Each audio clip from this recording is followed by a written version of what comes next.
नमस्कार मंडळी, अक्काच किचनमध्ये अक्का तुमचं स्वागत करत आहे। आज छानपैकी नारळाच्या दुधातली आळूवडी बनवायची ठरवली आणि ती रेसिपी तुमच्यासाठी तयार केली।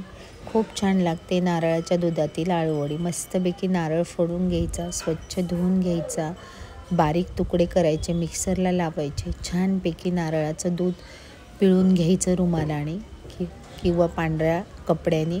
आळूचे पानं मस्त कापून घेतले, स्वच्छ धुतले। मग डाळीचं पीठ, तांदळाचं पीठ, चिंचेचा कोळ, नारळाचं दूध आणि लाल तिखट, हळद, मीठ, हिंग, तीळ, ओवा छानपैकी घालून मिक्स करून घेतलं। तुम्ही गूळ पण टाकू शकता याच्यामध्ये, पण आम्ही नाही टाकला कारण की नारळाचं दूध गोड असतं आणि वडी छान लागते। गूळ आणि दूध दोन्ही टाकलं तर वडी गोडसर जास्त लागते, त्यामुळे आम्ही न गूळ टाकताच हे पीठ छानपैकी भिजवलं आणि मस्तपैकी त्याचे पानं घेऊन एकावर एक 5 ते 6 पानांची अशी मस्त आळूवडी लावली आणि छानपैकी चाळणीत त्या वाफवल्या आळूवडी। खूप छान लागतात नारळाच्या दुधातल्या आळूवड्या, मस्त लागतात त्या। चिंचेचं कोळ पण भरपूर टाकायचा म्हणजे छान चव येते, आंबट आणि नारळाच्या दुधाचा गोडसरपणा। खूप छान लागते ते आळूवडी। मस्त भरपूर नारळाचं दूध, भरपूर चिंचेचा कोळ, मस्त लाल तिखट, ओवा सगळं टाकायचं त्याच्यामध्ये। काही लसूण पण वाटून टाकता, पण आम्ही नाही टाकत लसूण वगैरे।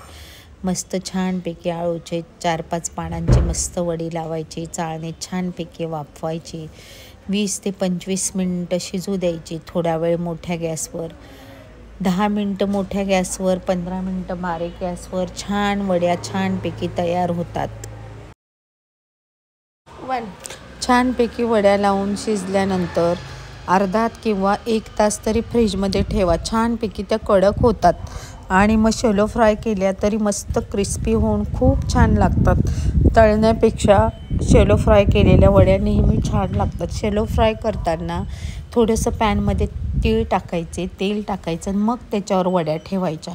खूप मस्त होतात त्या वड्या आणि छान पण लागतात। तेलात तळून खाण्यापेक्षा क्रिस्पी होतात शॅलो फ्राय केल्या तरी, कारण त्या फ्रीजमध्ये कडक होऊन येतात। शिजल्यानंतर फ्रीजमध्ये ठेवल्यानंतर कडक होतात, मग त्या मस्त लागतात खायला। अशा प्रकारे माझ्या निरनिराळ्या रेसिपी बघत जा, लाईक करा, फॉलो करा, सबस्क्राईब करा। मस्त खा आणि मस्त रहा।